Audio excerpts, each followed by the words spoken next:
les prélèvements de sang. La ponction veineuse. Cette méthode de prélèvement, elle est facile, elle est rapide et fournit du sang en quantité suffisante. Elle nous permet ainsi de répéter un test en cas d'erreur ou de résultat douteux. Cependant, elle doit être effectuée avec beaucoup de soin.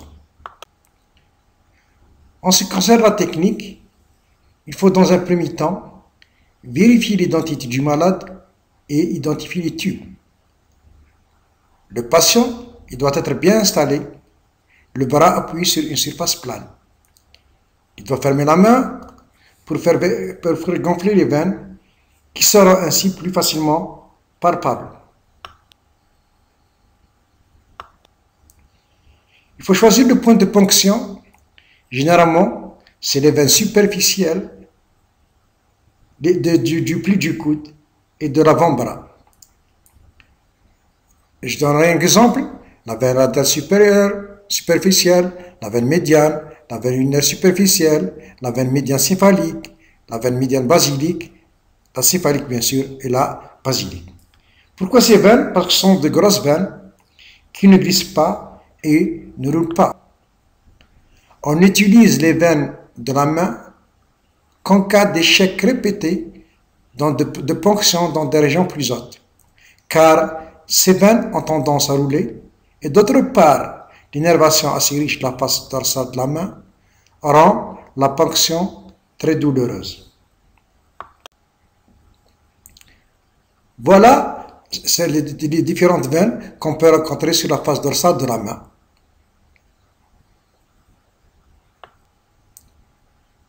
Donc, dans un premier temps, il faut palper le trajet de la veine avec l'index, nettoyer la région avec de l'alcool, essuyer ensuite pour prévenir l'hémorragie du spécimen et d'éviter ainsi une sensation de brûlure au moment de la ponction.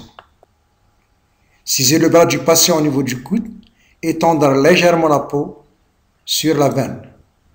Traverser la peau dans le sens de la circulation veineuse en dirigeant la pointe de l'aiguille au centre de la veine.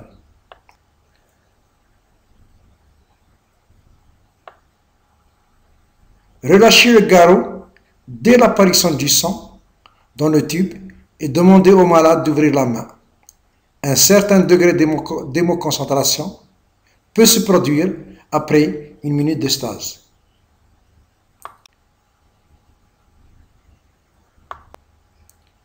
Remplir les tubes jusqu'à ce que la proportion anticoagulant-sang est adéquate.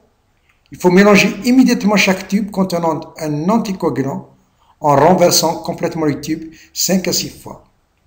Il ne faut pas agiter trop fortement pour éviter ainsi l'hémolyse. Comprimez fermement la veine compassionnée avec une compresse stérile et placez un sparadrap. Vérifiez de nouveau l'identification du tube.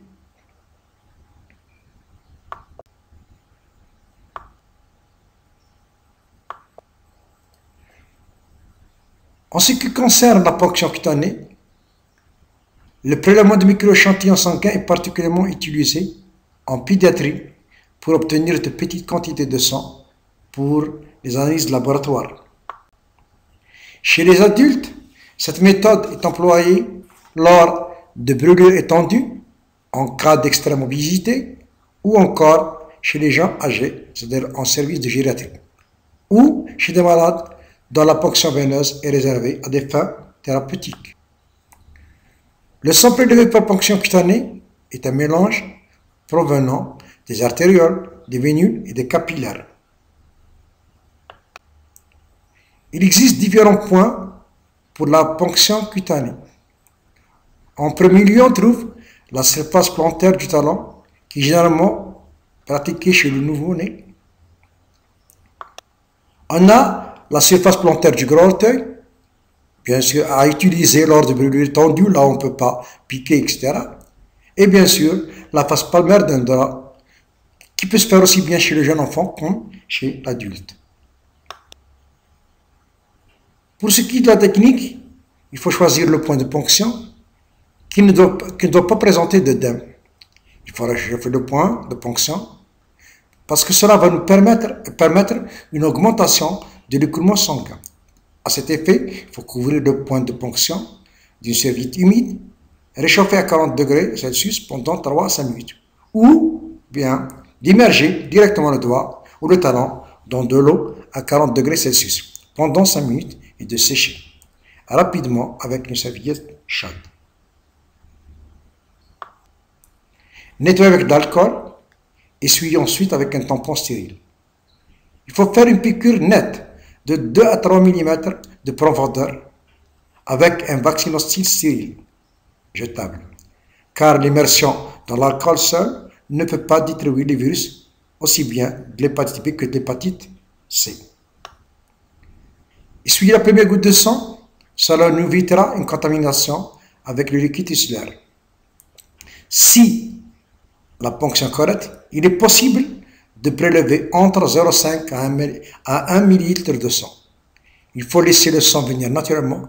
Il ne faut pas presser, si ce n'est que très doucement, car une pression trop grande peut provoquer une hémolyse ou encore une contamination avec du liquide tissulaire. Merci pour votre attention.